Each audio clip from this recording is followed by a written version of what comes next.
Ambassador Kethvar looked at his screen and felt bored. Another month, another report about the humans. The same boring report he had been writing for 20 years. The humans were still stuck on their little blue planet. They had a few small ships that barely left their star system. Nothing to worry about. He typed the words he always typed. Human military threat, 0. Human expansion capability, limited to home system. Recommendation, continue minimal observation. Kethvar did not know that far beyond the human planet Earth, in the cold darkness between stars, Admiral Jake Morrison stood on the bridge of a massive ship. The ship was bigger than anything the Zeltharian Empire had ever built. Around it, thousands of other ships waited in the darkness. All hidden. All ready. Status report, Morrison said to his crew. All fleets ready, sir? Came the reply. 300 battle groups standing by. Each group has 50 ships. All ships fully armed and fueled. Morrison nodded. 300 years of planning. 300 years of building in secret. 300 years of letting the galaxy think humans were weak and stupid. Today, all that work would finally pay off. Dr. Lisa Carter walked into the command center on Europa, one of Jupiter's moons. The center was buried deep under ice and rock. No alien scanner could find it. Inside, thousands of humans worked at computers and screens. Maps of the galaxy covered the walls. Red dots showed Zeltharian military bases.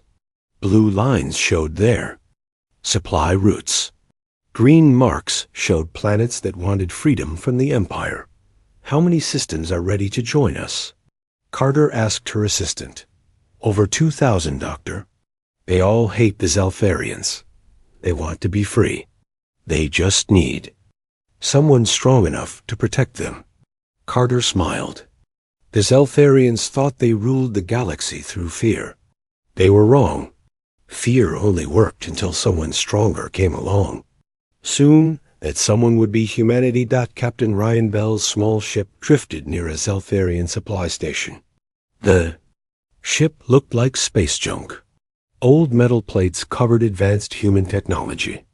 Inside, Bell watched Zeltharian cargo ships come and go. He counted their weapons.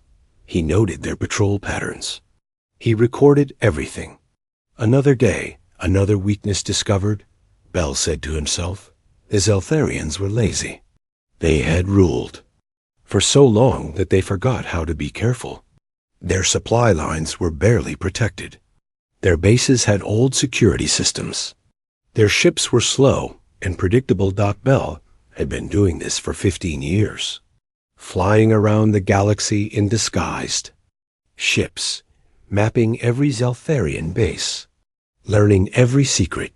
The aliens never suspected that the primitive human was actually gathering intelligence for a massive war. Back on the Zeltharian capital world, Fleet Admiral Vex Moore received reports from across the Empire. Border scouts mentioned strange sensor readings.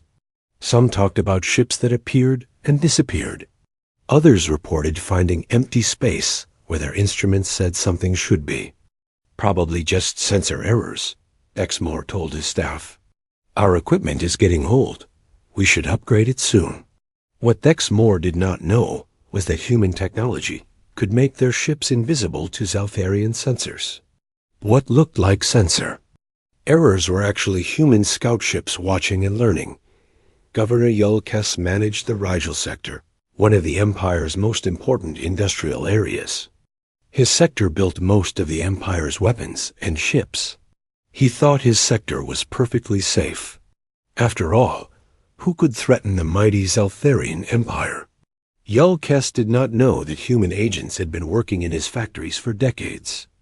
They looked like ordinary workers from client species, but they were actually humans using advanced disguise technology. They had learned how to build every Zeltharian weapon. They had found weaknesses in every design. Most importantly, they had planted tiny devices throughout the sector. Devices that would activate when the time was right. On Earth, Most humans lived normal lives. They went to work, raised families, and watched entertainment shows. They knew their species had some ships and space stations, but they did not know about the secret fleets. They did not know about the hidden bases. They did not know that their leaders had been preparing for a galactic war for 3 centuries. Commander Amy Foster checked her ship one more time. The UHS Nightfall was unlike any ship the galaxy had ever seen. It could become completely invisible. It could travel faster than any Zeltharian vessel. It could destroy targets from incredible distances.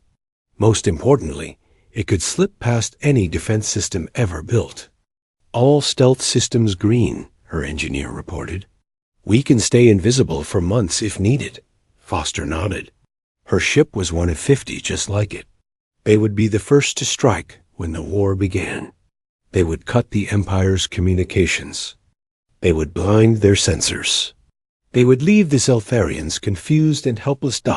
In the deepest levels of the Zeltharian government, Intelligence Chief Vex Thal studied reports about human activity. Something felt wrong, but he could not figure out what.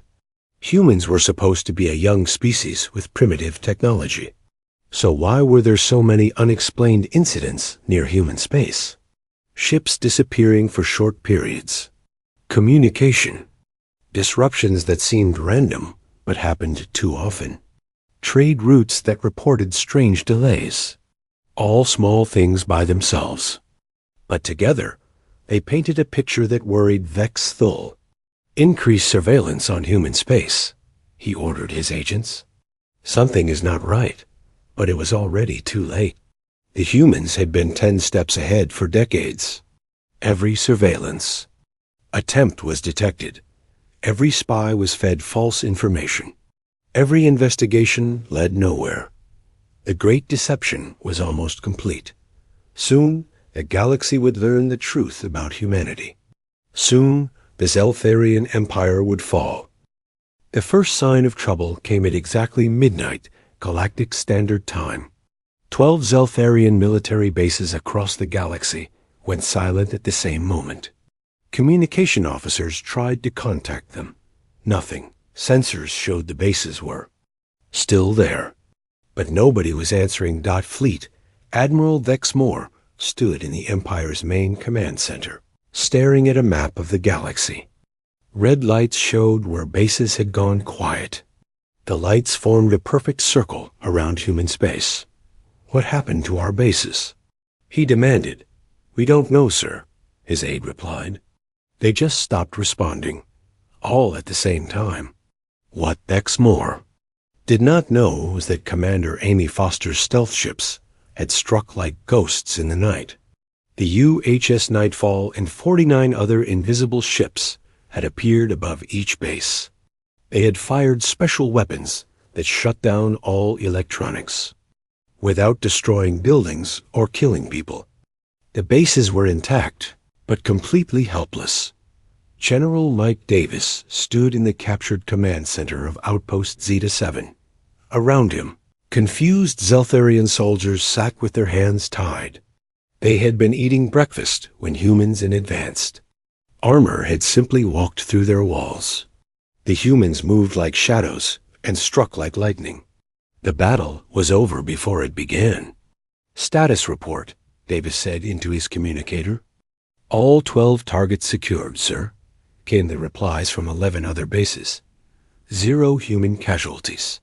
Enemy forces captured without serious injury. Davis smiled.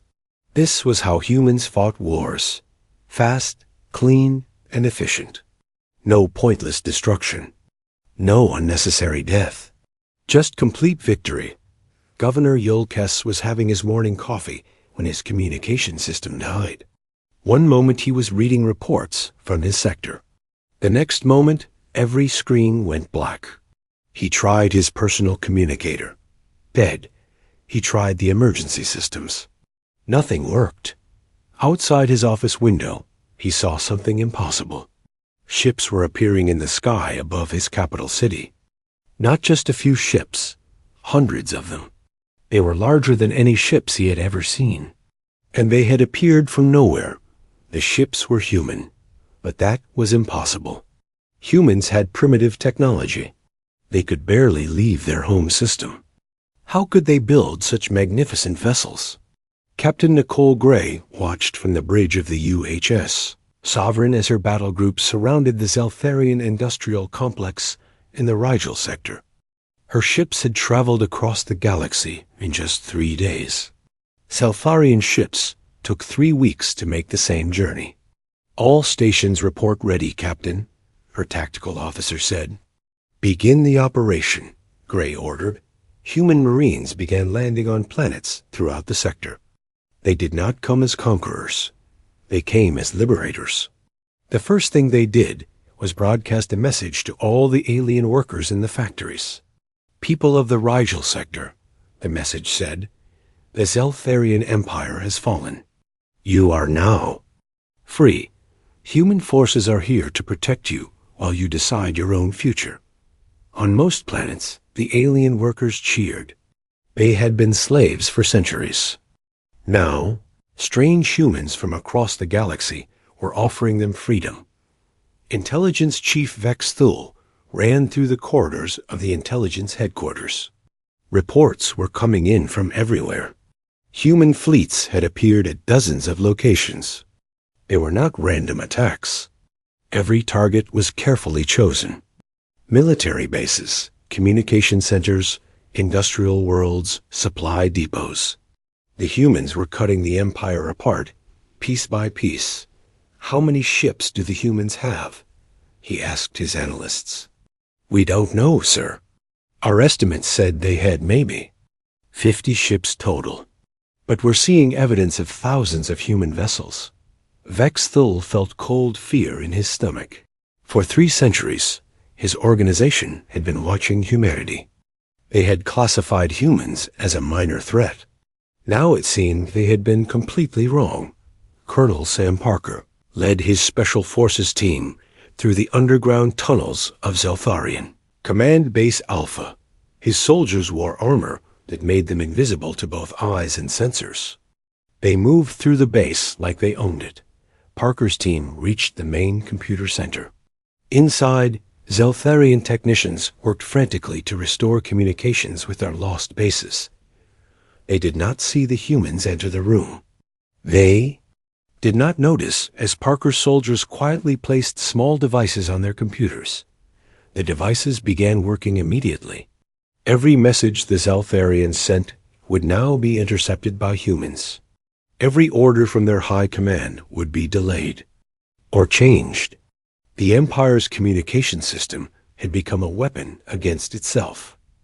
Emperor Zalvizes sat on his throne and tried to understand what was happening to his empire. Reports came in every few minutes. Each one brought worse news. Human forces had captured strategic positions across the galaxy. Alien species were declaring independence. Trade routes were falling under human control. How is this possible? The Emperor asked his advisors.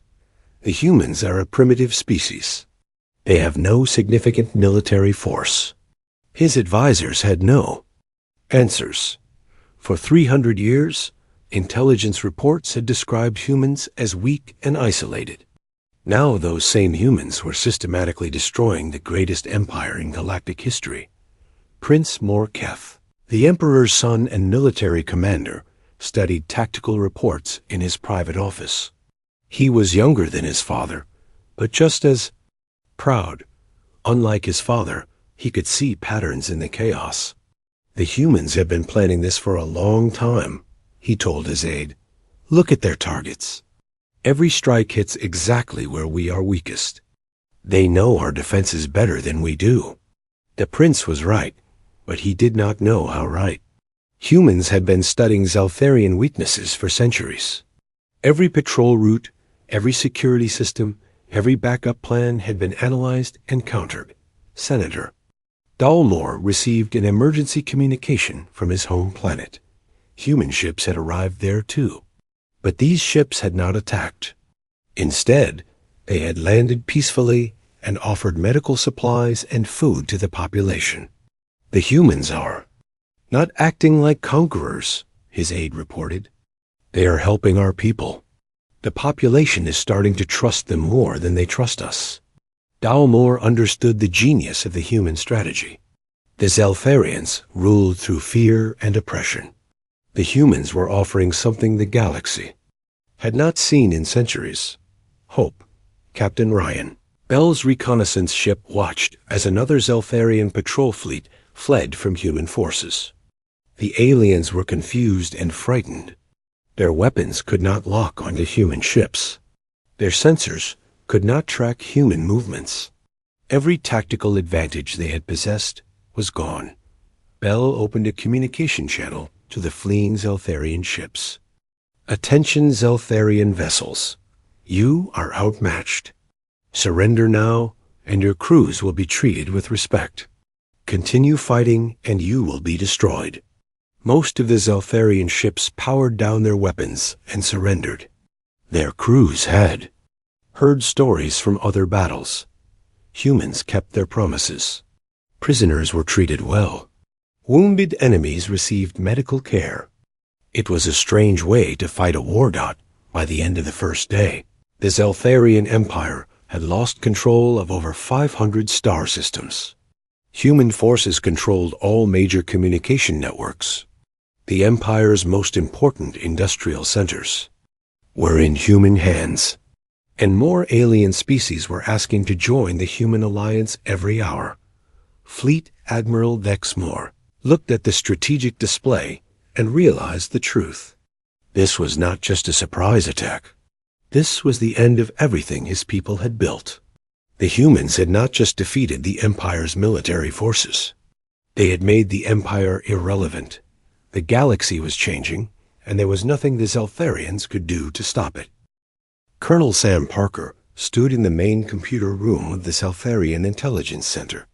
Around him, alien technicians worked at their stations, completely unaware that a human special forces team was standing right next to them. The humans wore suits that bent light around them, making them invisible. Parker watched as the Zelfarians tried to coordinate their military response.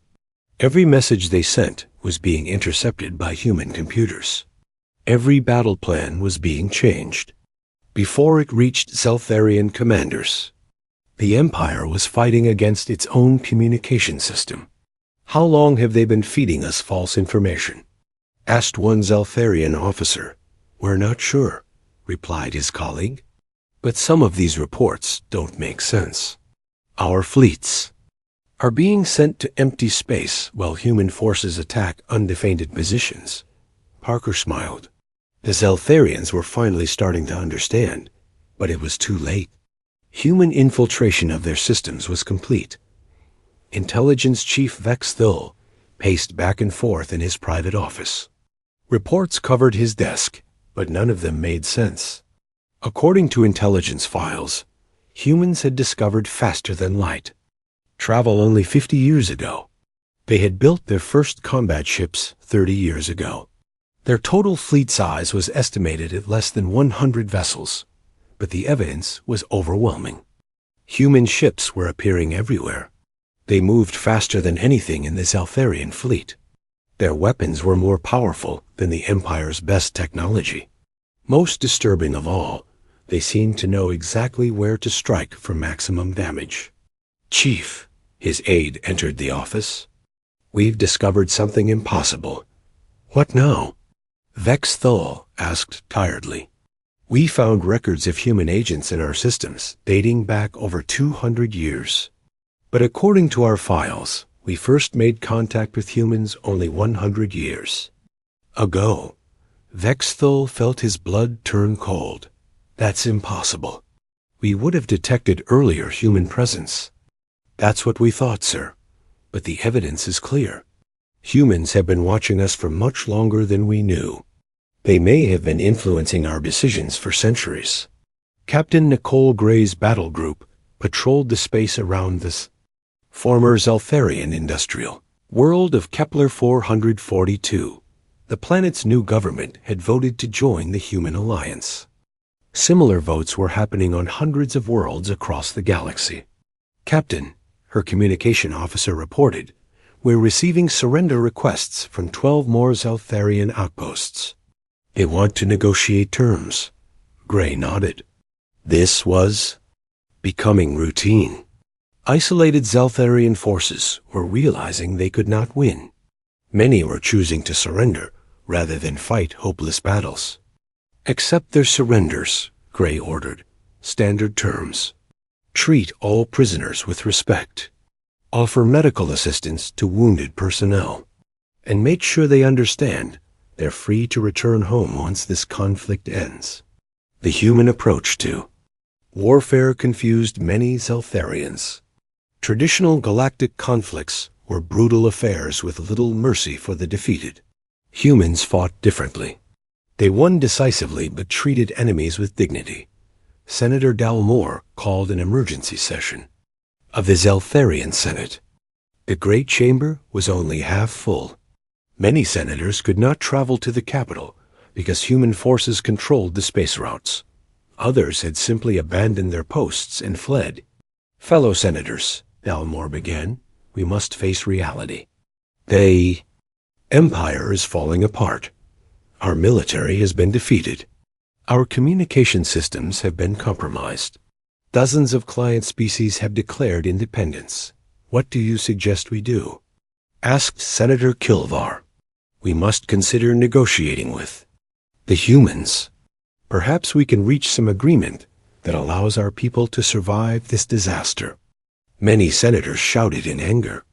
The idea of negotiating with primitive humans was insulting. But Dalmore could see fear in their eyes.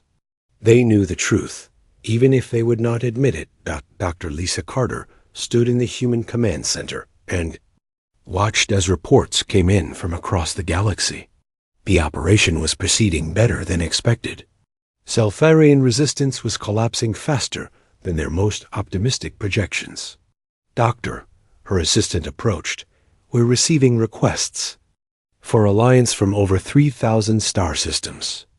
Most of them are former Zeltharian territories that want protection while they establish new governments." Carter nodded. This had always been part of the plan. Humans had not come to conquer the galaxy. They had come to liberate it. The difference was crucial. "Send diplomatic teams to all systems that request assistance," Carter ordered. "Make it clear that we support their right to self-determination. We're not here to replace one empire with another." Admiral Jake Morrison received reports from his fleet commanders scattered across the galaxy. Human forces had achieved their primary objectives with minimal casualties. The Zeltharian military was in full retreat. Supply lines were cut. Communication networks were under human control, but Morrison knew the hardest part was yet to come. Destroying an empire was relatively easy. Building something better to replace it would take much more work. "Admiral," his aide reported, "Prince Morketh is attempting to organize a counterattack. He's gathering the remaining Zeltharian fleets." At the Vega system, Morrison studied the tactical display. The prince was brave but foolish. The Vega system was exactly where human intelligence had predicted he would make his stand. Human forces were already in position. "Send Captain Bell's reconnaissance group to observe," Morrison ordered. "But don't engage unless attacked. Give the prince a chance to see reason." Emperor Zhao Dai's sat alone in his private chambers. The great palace that had been the center of galactic power for 1,000 years now felt like a tomb. Most of his advisors had fled. His fleets were scattered or destroyed. His empire was crumbling. A communication screen activated without his permission. The face of a human appeared. It was a woman with kind but determined eyes. "Emperor Zaldizes?" The human said, "I am President Lara Mitchell of the United Human Government. I believe it's time we spoke directly." The Emperor stared at the screen. A primitive human was addressing him as an equal. 3 days ago, he would have been insulted. Now he was simply tired. "What do you want, human?" he asked. "I want to discuss the future of this galaxy," President Mitchell replied. Your empire is finished, but your people don't have to suffer. We can end this conflict with dignity for everyone involved. Prince Morketh commanded what remained of the Imperial fleet. From his flagship, around him, the last loyal Zeltharian ships prepared for battle. They were outnumbered 10-1, but the prince refused to surrender. Today we show these upstart humans the true power of the Empire, he announced to his fleet. But as human ships began appearing around his position, the prince realized he had made a terrible mistake. The humans had not stumbled into his trap. They had allowed him to gather his forces so they could be dealt with all at once. Captain Ryan Bell's ship approached the Zeltharian fleet under a flag of truce. He opened a communication channel to the prince. Your Highness, Bell said respectfully, you are surrounded by superior forces. Your empire has fallen. There is no shame in accepting reality. Surrender now, and your people will be treated with honor.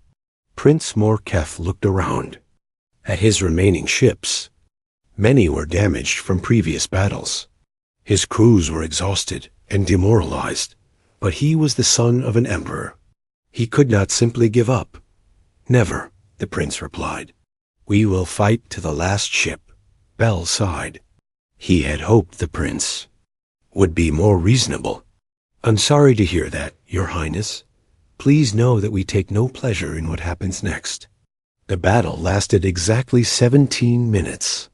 When it was over, most of the Zeltharian ships had been disabled rather than destroyed.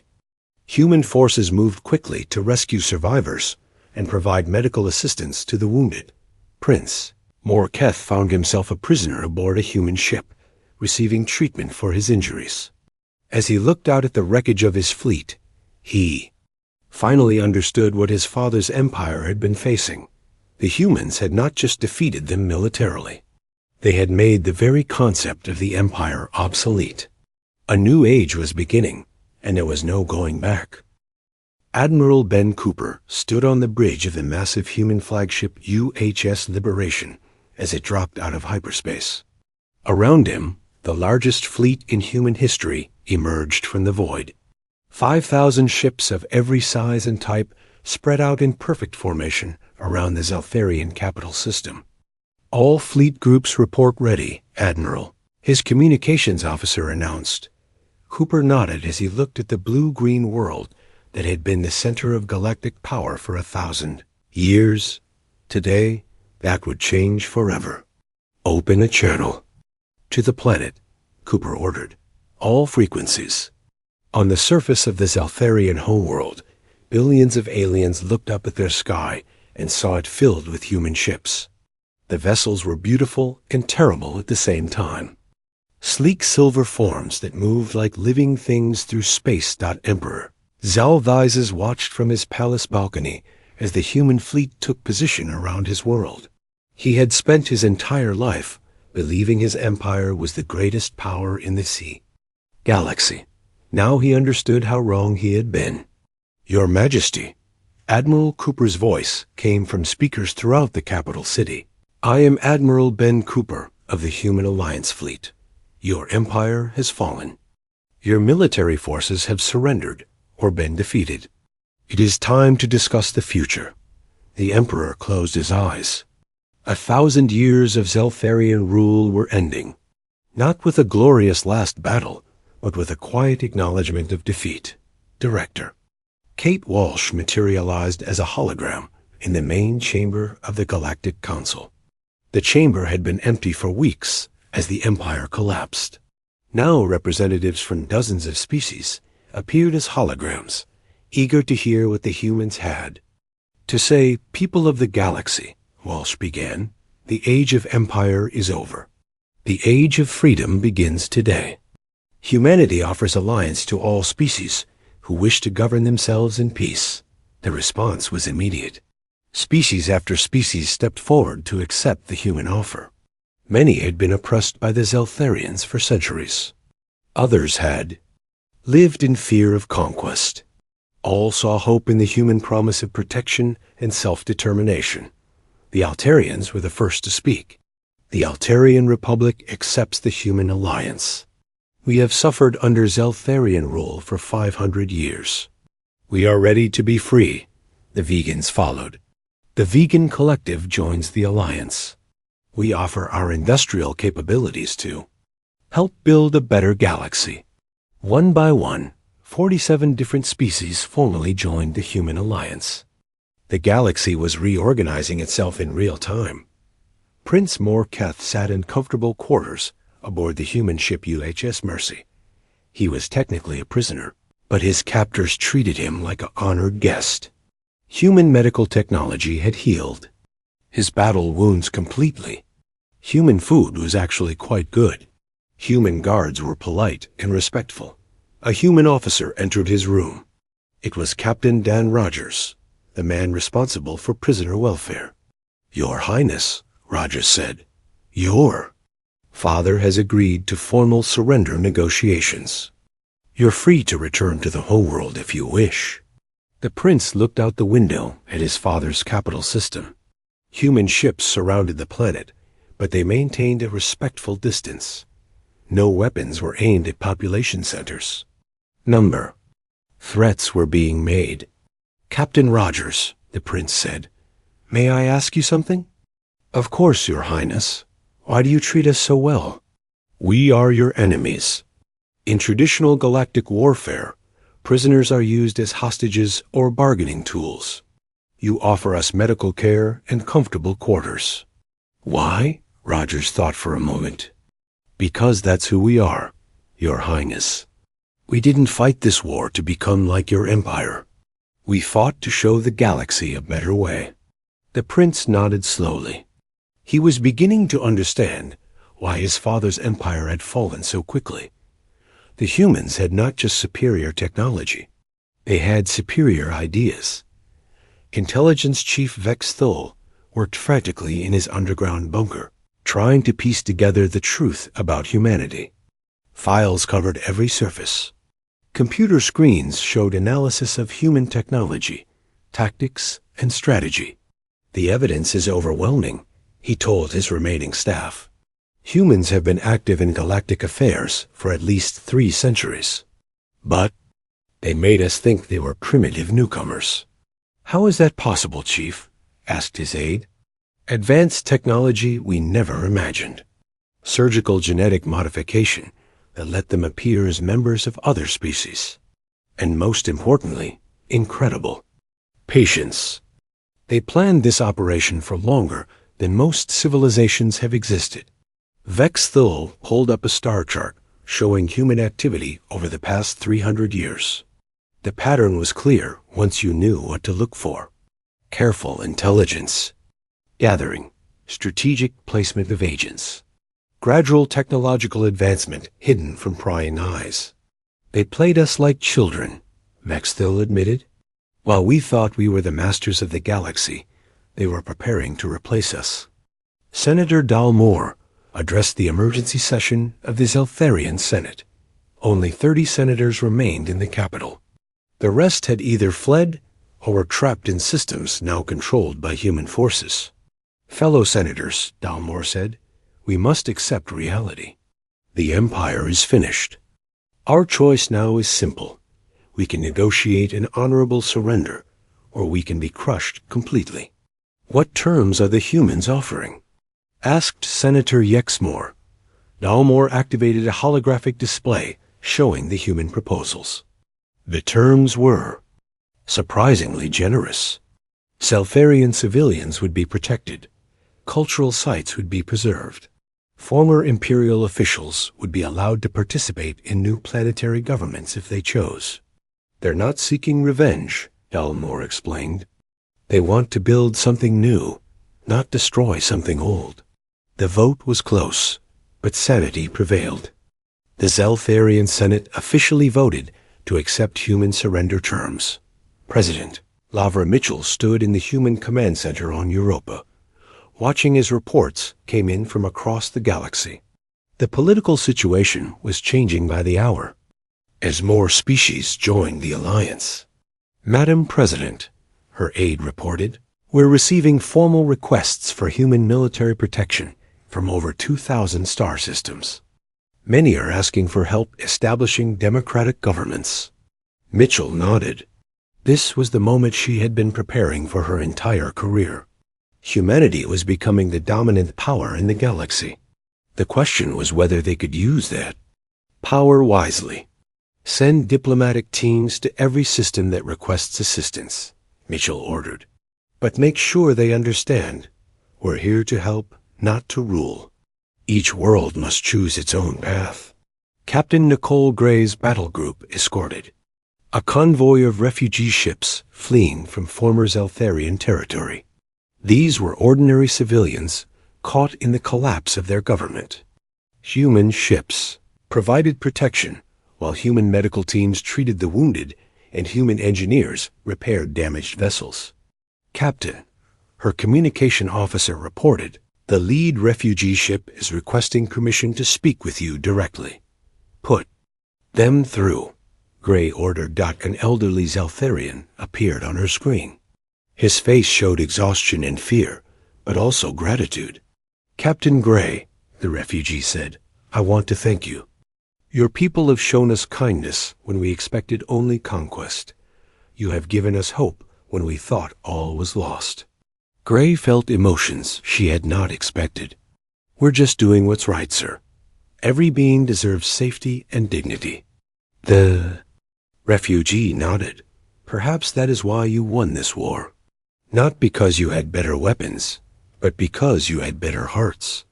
Emperor Zalvises signed the surrender documents in his private study. The room was filled with the history of his empire. Trophies from conquered worlds, portraits of previous emperors, maps showing the extent of Zeltharian power at its height. All of it was meaningless now. Admiral Cooper sat across from him, treating the moment with appropriate solemnity. There was no gloating, no celebration of victory. Just two leaders acknowledging the end of one age and the beginning of another. Your Majesty, Cooper said quietly, you have my word that your people will be treated with respect. This is not a conquest. This is a liberation. The Emperor looked up from the documents. Admiral, may I ask you something? Of course, Your Majesty. How long have your people been planning this? Cooper considered the question. Over 3 centuries, Your Majesty. But it was never about destroying your empire. It was about freeing the galaxy from the idea that any one species should rule over all others. The Emperor signed the final page and set down his pen. The Zeltharian Empire was officially over. Outside the palace, human ships maintained their positions around the planet. But they were no longer instruments of war. They had become symbols of a new beginning. President Lara Mitchell stood at the podium in what had once been the Zeltharian Imperial Senate. The great chamber was filled with representatives from over 300 species. Some attended in person, others appeared as holograms from distant worlds. All had come to witness the birth of a new galactic order. Citizens of the galaxy, Mitchell began, her voice carrying to billions of beings across thousands of worlds. Today we gather not as conquerors and conquered, but as equals in a shared future.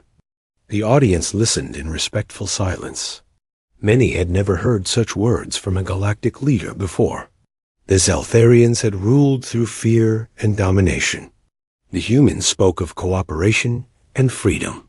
For too long, this galaxy has been divided between those who ruled and those who served, Mitchell continued. Today, that division ends.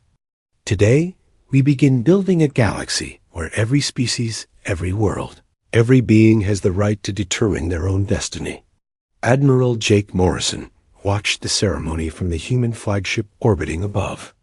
Around him, his officers monitored communications from across the galaxy. The response to Mitchell's speech was overwhelmingly positive. Species that had been enemies for centuries were talking about working together. Admiral, his communications officer reported, were receiving formal requests to join the alliance from 47 additional star systems. That brings our total to over 4,000 member worlds. Morrison nodded. The human alliance was growing faster than anyone had expected. But growth brought responsibility. Humanity would need to prove they could lead without dominating. Former Emperor Zalvizes sat in the comfortable quarters that had been prepared for him in the palace. He once ruled.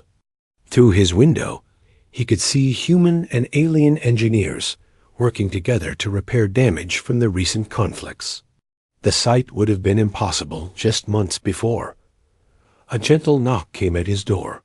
Captain Dan Rogers entered, carrying a datapad and wearing a respectful expression. "Your former Majesty," Rogers said, "I have news that might interest you. The provisional government of your homeworld has voted to offer you a position as cultural advisor. They want your help preserving Zaltharian history and traditions." Zalvizes looked surprised. "They want me to help them? After everything that happened? They recognize that you were a product of your time and circumstances," Rogers explained.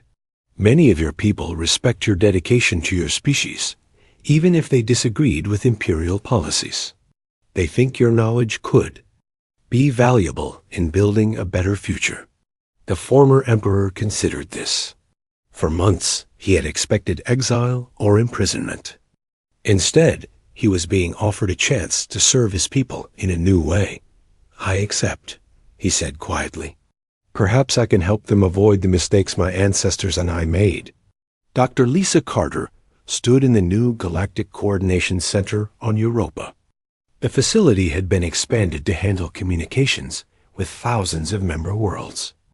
Holographic displays showed trade routes, diplomatic missions, and joint scientific projects spanning the galaxy. "Doctor," her assistant approached, "the latest reports from our cultural exchange programs are remarkable. We have over 10,000 humans living and working on alien worlds, and over 50,000 aliens have requested to visit Earth or other human colonies." Carter smiled. This had always been part of the plan. Military victory was only the beginning. True success would come when different species learned to trust and understand each other. "The real work is just beginning," Carter said. "Building peace is much harder than winning wars." Prince Morketh walked through the gardens of his family's estate, now converted into a school for interspecies cooperation. Young Zaltharians studied alongside humans, Altarians, vegans, and dozens of other species. The sight filled him with hope he had not felt in years. A human teacher approached him. It was Professor Sarah Davis, who had volunteered to help establish the school. "Your Highness," she said, "the students have been asking if you would speak to them about the old empire. They want to understand what happened and why." The prince nodded. "I would be honored. Perhaps they can learn from our mistakes." Later, that day, he stood before a mixed class of young beings from across the galaxy.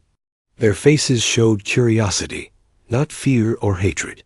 "The empire fell because we forgot a simple truth," he told them. "Strength without wisdom leads to destruction. Power without compassion creates enemies. We thought controlling others would make us great. We were wrong." A young human student raised her hand. "Your Highness, do you think the new alliance will make the same mistakes?" The prince considered the question carefully. "I hope not. Your people seem to understand something mine never did. True strength comes from helping others become strong, not from keeping them weak." Intelligence Chief Vex Thul worked in a very different environment now. His new office was in the Galactic Intelligence Coordination Center, where former enemies shared information to prevent conflicts and protect innocent beings. Human intelligence officers worked alongside Zaltharian analysts and agents from dozens of other species. Chief Vex Thul, his human counterpart, Director Karen Walsh, approached his desk. "We've identified a group of pirates threatening the Centauri trade routes. Our combined fleet can have them stopped within 2 days." Vex Thul reviewed the intelligence data. The cooperation between human and alien intelligence services was remarkable. Information that would have taken months to gather under the old empire was now available in hours. Excellent work, Director Walsh. I'll coordinate with local security forces in the Centauri system. As he worked, Vexthal reflected on how much had changed. Under the Empire, different intelligence services had competed and hidden information from each other. Under the Alliance, they shared resources and knowledge for the common good. Captain Nicole Gray commanded a mixed fleet of human and alien vessels patrolling the Outer Rim territories. Her ships protected trade routes, responded to emergencies, and helped new worlds establish their governments. It was more satisfying work than she had ever imagined. Captain, her Altarian first officer reported, we're receiving a distress call from the Kepler system. Solar flares are threatening the population of Kepler 442b. Set course immediately, Gray ordered. Contact the disaster relief ships in this sector. Let's get there before anyone gets hurt. As her mixed-species crew worked together to coordinate the rescue mission, Gray marveled at how natural it had become. Humans, Zeltharians, vegans, and others worked side by side, as if they had been doing it for centuries. Senator Dalmore served as the Zeltharian representative to the new Galactic Council. The council was very different from the old Imperial Senate. Representatives were elected by their people, not appointed by emperors. Decisions were made by consensus, not imperial decree. The Terran proposal for joint scientific research stations has been approved, Dalmore announced to his constituents via holographic broadcast. Zeltharian scientists will work alongside human researchers to develop new medical technologies. The response from his people was enthusiastic. Many Zeltharians had been brilliant scientists and engineers, but the Empire had focused their talents on military projects. Now they could use their skills to help all species. Captain Ryan Bell's reconnaissance ships had a new mission. Instead of gathering intelligence for war, they explored unknown regions of space, searching for new worlds and new forms of life. Bell found this work much more exciting than spying on enemies. Captain, his science officer reported, we're detecting signs of a previously unknown civilization in the NGC 2447 system. The signals suggest they're at an early industrial stage of development. Bell smiled. First contact with new species was always delicate work, but the Alliance had developed excellent protocols for peaceful introduction to galactic civilization. Prepare the first contact package, Bell ordered. Let's give them time to understand that we come in peace. Emperor Zalthizes, now serving as cultural advisor to the Zeltharian planetary government, worked with human archaeologists to preserve important historical sites. The humans showed genuine respect for Zeltharian culture and history, even while helping to build something new. Your former Majesty, Dr. Robert Mitchell, the human archaeological team leader, showed him ancient artifacts that had been discovered in the palace ruins. These predate the Empire by thousands of years. They show that your people had a rich culture of art and philosophy before they became conquerors.